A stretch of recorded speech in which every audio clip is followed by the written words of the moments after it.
No sagrado tempo do Advento, aguardamos a vinda do Senhor em dupla perspectiva. A primeira, que já aconteceu no tempo, pobre, humilde, pequeno, indefeso, desprovido de toda honra e de toda glória, na pequenez de uma manjedoura, na pequeníssima cidade de Belém de Judá. A segunda, completamente diferente, com poder e glória, majestoso, juiz, para arrematar a história dos homens, julgar os anjos, proferir a sua sentença: vinde benditos para o reino do meu Pai, o céu, apartai-vos de mim, malditos, para o fogo do inferno, os condenados. Celebramos também nessa dupla perspectiva, entre a primeira vinda e a segunda vinda. Em ambas, o Senhor se revela a cada um de nós, mas ao mesmo tempo se esconde. O Deus dos cristãos é um Deus escondido e é um Deus revelado. É um Deus que mostra o seu rosto e é um Deus que foge das pessoas. É um Deus que não fala com elas, que não sempre se interessa por elas, mas que sabe perfeitamente respeitar a sua decisão, a sua liberdade, e por isso se esconde. Eu quisera recordar, à luz do Evangelho que nós acabamos de ouvir, essas duas necessidades de Deus para a nossa vida. Quando Ele se revela é por um motivo, quando Ele se esconde é por outro. Seja no motivo, seja em outro motivo, Ele o faz sempre pelo respeito à nossa decisão e porque nos ama. Às vezes o melhor remédio para uma pessoa amada que não retribui o amor é se afastar dela, é se esconder dela, é fugir dela. Quando não somos nós que fugimos de Deus, Deus se esconde de cada um de nós. Quando fugimos de Deus é porque não o amamos, mas quando Ele se esconde de nós é porque Ele nos ama. Seja mais claro, Dom José, deixemos que Jesus fale, repito o Evangelho que ele acabou de proclamar por meio dos lábios do Padre Eduardo. Naquele tempo, Jesus exultou no Espírito Santo e disse: eu te louvo, Pai, Senhor do céu e da terra, porque escondeste essas coisas aos sábios e inteligentes e as revelaste aos pequeninos. Sim, Pai, porque assim foi do teu agrado. É do agrado do Pai esconder as coisas das pessoas, como é do agrado do Pai revelar as coisas às pessoas. Então o Senhor está insinuando que Deus tem dois pesos e duas medidas? Não, Senhor. Não, senhora. Eu estou dizendo que a medida de Deus é uma só, mas cada pessoa tem sua própria medida.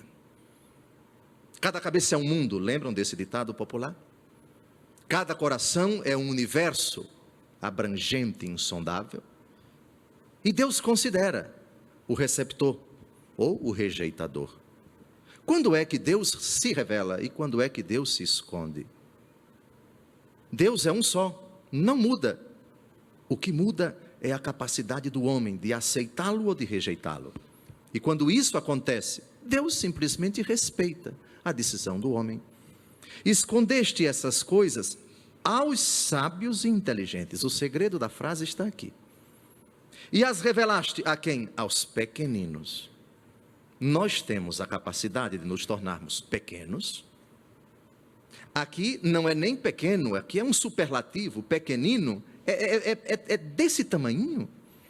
É piquititito, como se diz lá no norte. Pequenino. É mais do que baixo, é mais do que pequeno, é mais do que um tamborete de forró, como se diz no Nordeste. É pequenino mesmo. Mas o que é um pequenino? Não tem nada a ver com estatura, com tamanho físico. Também não tem nada a ver com uma convicção subjetiva equivocada. Eu sou um coitado, eu não valho nada. Não isso. O pequenino é o disponível a Deus. É aquele que diante da majestade do Senhor não se arvora no orgulho, não endurece o seu coração, é dócil a Deus. Exemplo de uma pessoa pequenina. Lembram desta mulher entre 16 e 18 anos, quando visitada pelo arcanjo Gabriel? Eis aqui a serva do Senhor, em mim se faça segundo a tua palavra. Aí, você se fez pequeno porque se abriu a Deus, porque não resistiu a Ele. Assim você se torna pequeno diante de Deus. Assim a sua condição criatural, portanto de dependência a Deus, se revela em todo o seu esplendor.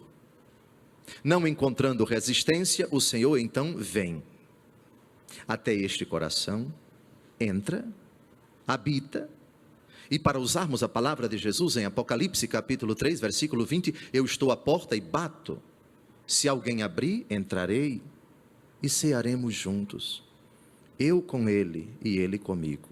Atentos, reparem o respeito do Senhor Jesus, pela nossa, aspas, autonomia, que nem é autonomia, porque autonomia é literalmente lei própria. Quando você se rege por uma lei sua, você é independente das pessoas, não depende de ninguém, não está sujeito a ninguém.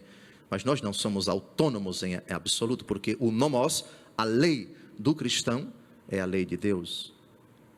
Pois bem, aqui está o segredo e o requisito também para que Deus revele as coisas do Pai, para que Cristo se revele, Ele como imagem visível do Deus invisível, aos homens, e não esconda nada.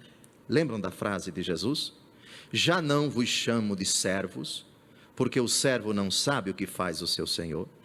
Chamei-vos amigos, porque dei-vos a conhecer tudo o que ouvi do meu Pai. O segredo é a amizade com Deus em Cristo. Isso possibilita da parte de Jesus que Ele não esconda nada, que Ele revele tudo. Dom José, mas Jesus não é tão bom, porque Ele não revela tudo para todo mundo? O capítulo 7 do Evangelho segundo Mateus tem uma resposta ótima. Não deis pérolas aos porcos, não jogueis as coisas santas aos cães, para que eles não as calquem com os pés e voltando-se contra vós, vos estraçalhem.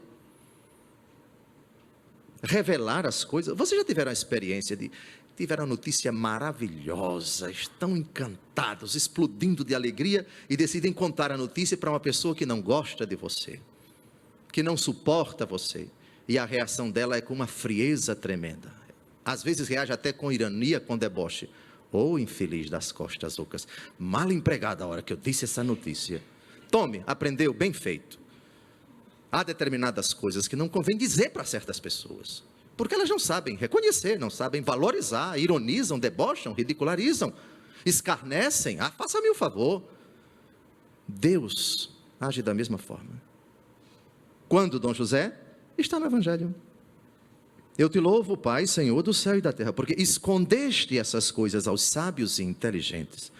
Será que Deus não gosta dos sábios, dos inteligentes, das pessoas que pensam, de quem tem mestrado, doutorado, de quem é muito culto? Será que Ele discrimina tais pessoas? Não estamos tratando dessa sabedoria profana. Estamos falando daquela arrogância da inteligência humana, que leva a pessoa a se fechar a Deus, a fazer tantos raciocínios, tantos cálculos, tantas elucubrações. E tais pessoas se tornam um obstáculo intransponível para que Jesus entre na sua vida. Eu estou à porta e bato, se alguém abrir, o sábio e inteligente diz, não abro.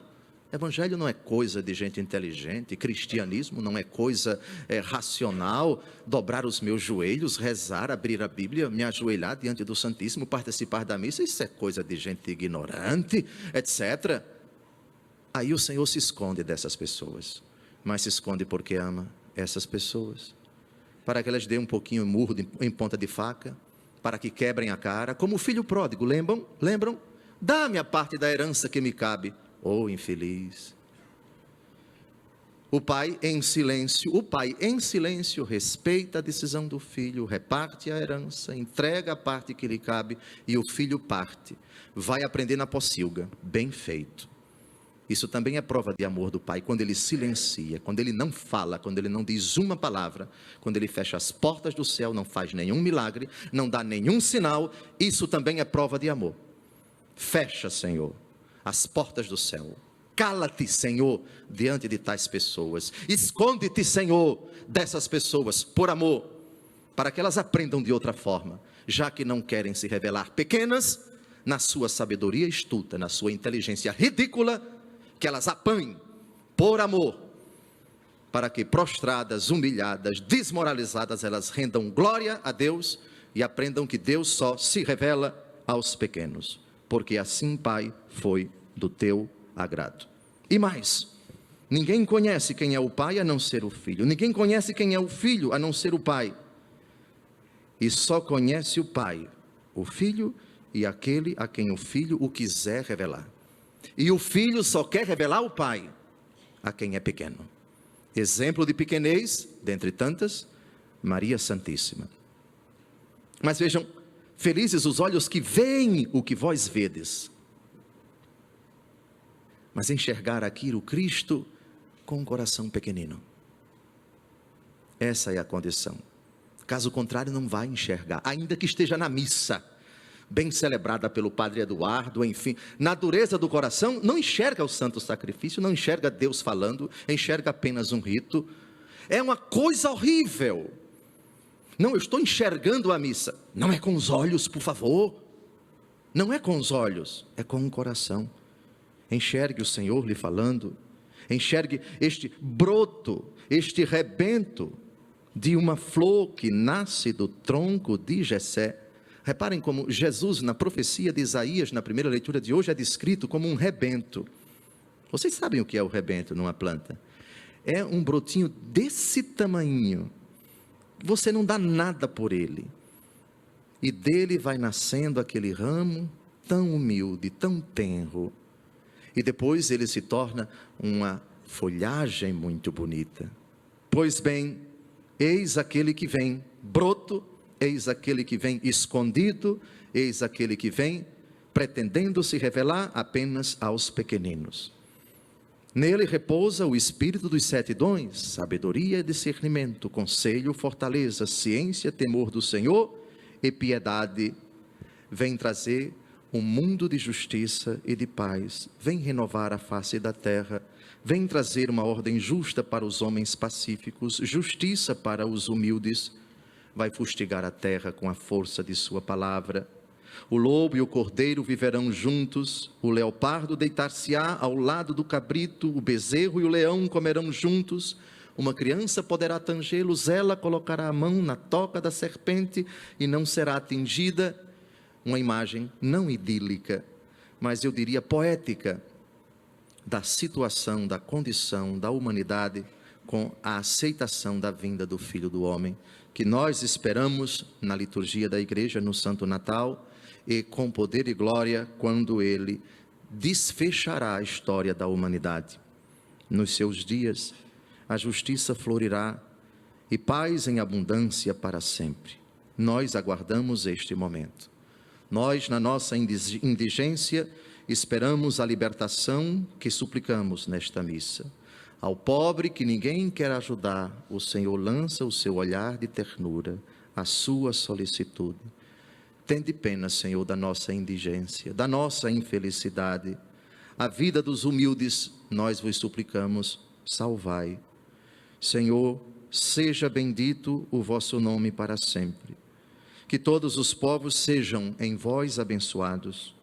Queremos cantar sempre o vosso louvor e dizer, como vós fizestes no Evangelho de hoje, dou-vos graças, ó Pai, porque escondeste estas coisas dos sábios e inteligentes, dos arrogantes e presunçosos, dos que têm um rei na barriga, dos que são tão duros de coração. E se tal pessoa existe na minha família, eu te peço, esconde a tua face dele. Faz, Senhor, com que ele experimente as trevas, não do inferno, não do pecado, mas da confusão, da perturbação. Que eles fiquem zonzinhos, desorientadíssimos, e assim, questionando qual o sentido da vida, eu possa me aproximar dele e outras pessoas cheias de ti também, e dizer, O sentido de tua vida é Jesus. Torna-te pequeno. Arranca o endurecimento do teu coração. Abre o teu coração a Cristo. E a luz dele te iluminará. E tu experimentarás, conhecendo toda a ternura, toda a riqueza do Pai, o sentido e a felicidade da vida. Louvado seja nosso Senhor Jesus Cristo. Para sempre seja louvado.